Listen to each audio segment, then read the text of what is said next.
Hey everyone, Adam Zollinger here from LearnArcViz. Welcome to my channel all about architectural visualization. If you're interested in free ArcViz content or possibly joining some of my professional training courses, along with over 100,000 other students, you're in the right place. While you are here, make sure to like and subscribe if you benefit from the content. I try to post all my free stuff here on this channel, plus previews and discounts for any paid content, so click the bell icon if you want to be notified of all the latest. Thanks for watching. Hey everybody, today VRay 5.2, I guess it's called, was released. The second update to VRay 5, and VRay 5 is awesome. I've done videos on it before, and hopefully you guys are using it because it's got some really nice features that streamline VRay in a very serious way, so it's a lot better than previous versions. They released 5.2, and there's some more great upgrades, and one good thing about VRay is they're always updating and releasing new tools that are very relevant to ArcViz workflows. So that's what I really like about it. So I'm going to use this little basic scene here and just demonstrate some of the new features so that you don't have to go through and figure them all out, especially the ones that I think are super useful to daily workflows. So if you don't know already, Cosmos is a really great thing that VRay has done, just adding a bunch of assets. And they've upgraded it now to have materials as well. And these materials are super handy. And of course, they're very high quality and very good. And I haven't gone through and looked to see how they compare to the VRay library. I suspect they're different ones because these ones are made by other people and licensed by VRay or something to be in here. And these ones I think are made directly by Chaos Group possibly. So it's just more materials. I know that Cosmos is so convenient that I'll probably be using it from here because this is such a nice browser and you just download it, put it in. It's great. And it's nice to not have it in two different places necessarily and just have everything in one place. So these materials are huge. If you look at my test renderings I've been doing, and I'll explain all this, but this floor here is one of the textures from the new Cosmos. And of course, I wanted to try out some of these other things too, something weird. Like, let's try these dry leaves. Of course, you just download it and then you can insert it straight into your scene. If you have the object selected, you can just import it directly and it applies. We can render. And I've got some other things going on in the scene that involve some of the new features as well, so we'll look at those too.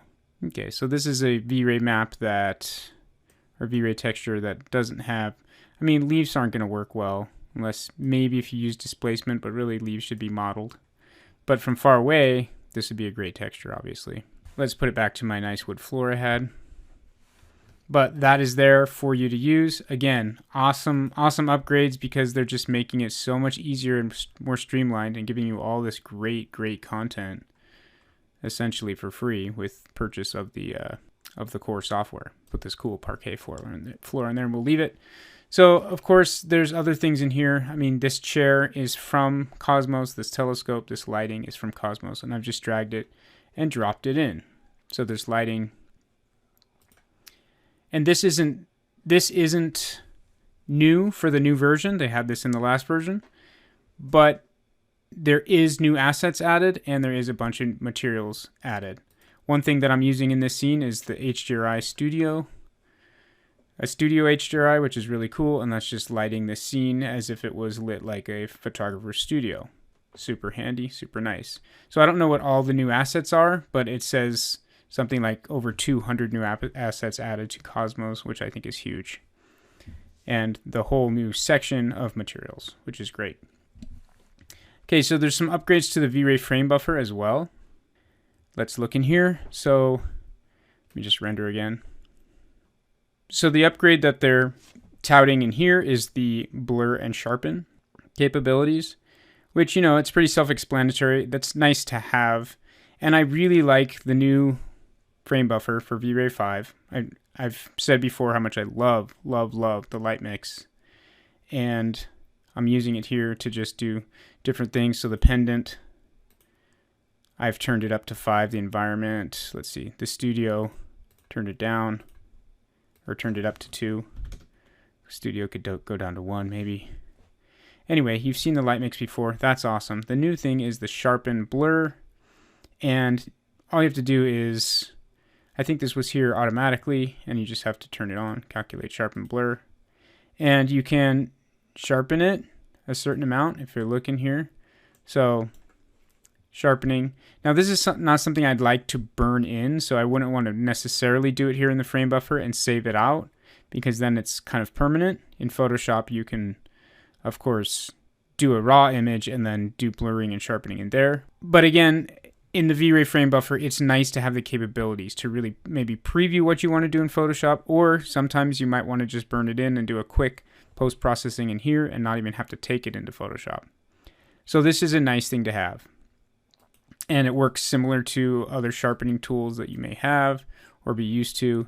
It's got a radius and then the amount, and then it can actually blur too. And the blur looks really good. It looks like a, you know, like a nice depth of field, a natural depth of field that you'd see in a camera. So the blurring is nice. Obviously it doesn't have actual depth. That would be extremely cool if they added that. But that's not what this is. This is just blurring and or sharpening. Pretty self-explanatory. Nice to have. As always, when you're doing an effect like this, you want to just make sure not to go overboard. But a little bit of sharpening is nice. So for this scene, all I did was add a Cosmos rug, a Cosmos chair, a Cosmos telescope, and a Cosmos light. The other thing that I'm doing here is, well, another feature that's been added, is that with the VRay atmospheric fog, which I can show you, in the Environment tab, VRay Environment Fog. And I didn't do anything to this except change the color and change the fog distance. Fog distance means how far you can see through the fog. So basically how thick the fog is. And I changed I think it was defaulted to gray, and I made it a little more warm colored. And that's all I did. And you can of course increase the quality of this. You can also limit it to certain areas, so it's not just filling your whole scene. But for this I just want to demonstrate the new feature of VRay 5.2. So the new effect that we have in here is the ability to select a light, and in the light you can go to the modifier tab, and inside of each of the lights there is an effect atmospheric. Okay, so you can uncheck it entirely, but like you can do the specular and the diffuse and turn on and off if it's affecting reflections, you can now affect atmosphere, and there's a spinner here to tell it how much. So I have it set to 200, which is really high. By default, I think it was just 1.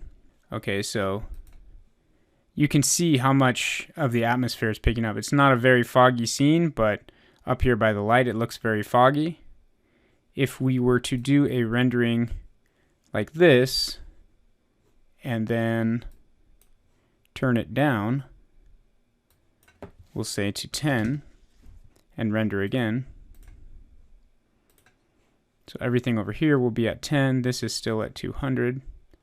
And you'll see that that basically goes away. There's a little bit there. And again, that fog, I just left it at default, so it's a little bit noisy and sloppy looking. But if you got a lot of refinement going on in your fog, that could be a very, very nice effect. So individually for each light, you can tell it how much it's going to affect the atmospheric, and it works specifically with the VRay atmospheric fog. Okay, so that's a cool new feature. I like that. Now the last thing I want to talk about is the VRay decal, and you can see one right here on the chair. Let me just show you how it works. This is a cool thing. I like the VRay decal because this is something that would be quite annoying to do if you didn't have something like this new VRay decal tool. Okay, because you know that you normally have to like unwrap this chair, and we don't even have that ability because this came in from Cosmos. So we don't have the original poly modeling to do a nice unwrap on it. So how would you even get a decal type item onto this chair if you wanted to do that? It'd be super hard. You'd have to do a planar UVW map and do some sort of composite material with a mask. Okay, this thing kind of streamlines that kind of process and makes it super easy. So you can see, similar to like other types of VRay objects, it kind of comes in with this dummy box. And this arrow is showing you the direction that it's projecting. So it's projecting a decal in this direction at the size of this yellow box. And the height determines where it's going to hit. So because this box is intersecting the chair, that's what it's going to project onto. Okay, so a decal the size of this box will project in this direction onto anything that is intersecting. So this chair, it'll actually be on the front and the back. Okay, and then the only other thing you need to do is apply a material to it.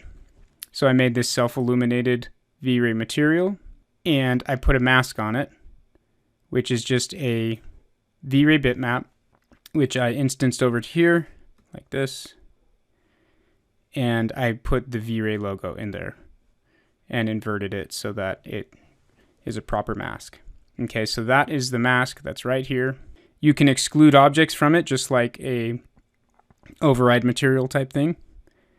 Okay, so if you only wanted to apply to the chair and there was something in the way, you could exclude items.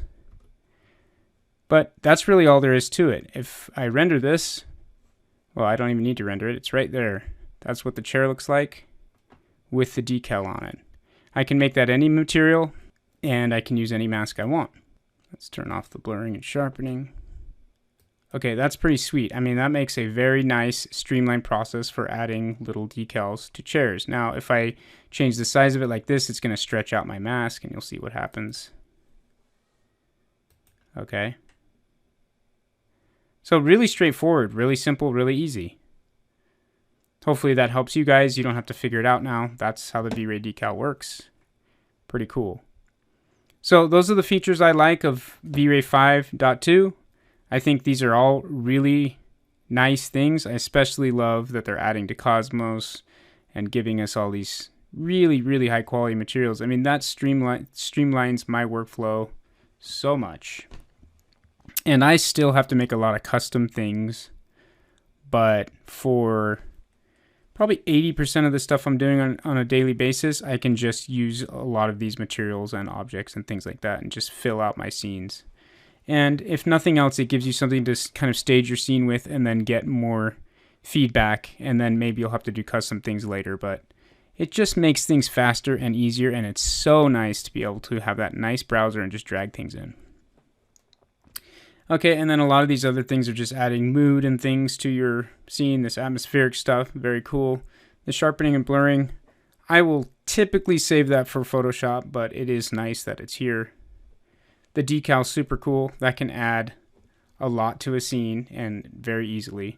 Like I could just put a logo on this telescope to add that little bit of detail, and that's so much easier with that decal thing than it is to try and map it onto there, right? So again, Chaos Group, killing it with the updates. Love VRay. Love the updates that they give us. So hopefully you guys enjoy that. Hopefully that breaks down some of the new features for you and saves you from having to figure things out for yourself. So I hope you enjoyed it. If you did, make sure and like and subscribe to the channel. And also let me know in the comments what you like about the new features. If you have any questions about the new features, or if I missed something, go ahead and comment about it. I'll try to pick it up in a later video. Okay, hold up guys, I forgot one thing. That's actually a cool feature that I like a lot because it's something I use all the time, and that's VRay override material has got a little bit of an upgrade. I use VRay override material all the time to figure out lighting and things like that, and then adding materials later. So I actually do use override a lot, and now you can see, so this has material override on it, but it's preserving the reflection of the original material, and over here it's preserving the bump of the original material. Okay, so that's actually really cool because when you are figuring out the lighting, those are things you actually want to be able to see still. Okay, so I like this feature. Let me just show you how it works real quick. Video is supposed to be over already. Okay, so in the regular override material place, I have just a regular VRay material in there that's overriding everything. But here you can click on this and bring up options. Okay, so I put to preserve the original bump, the original reflection. I don't have any of this other stuff going on, so that didn't matter. Okay, and you can also ignore VRay light material. Let's do that. Okay, if we render it with those settings, we'll see there's our object. Now, it didn't ignore our logo because that's not actually a VRay material. It's a VRay light material. It's a VRay material with self-illumination. So it's still got the override material on there. Okay, but you can see the reflection, you can see the bump, you can see whatever you want to preserve is still here, and that's a pretty cool feature. So that's the last thing I wanted to talk about. I promise I'm for real this time. Okay, so I hope you guys enjoyed that. That's VRay 5.2.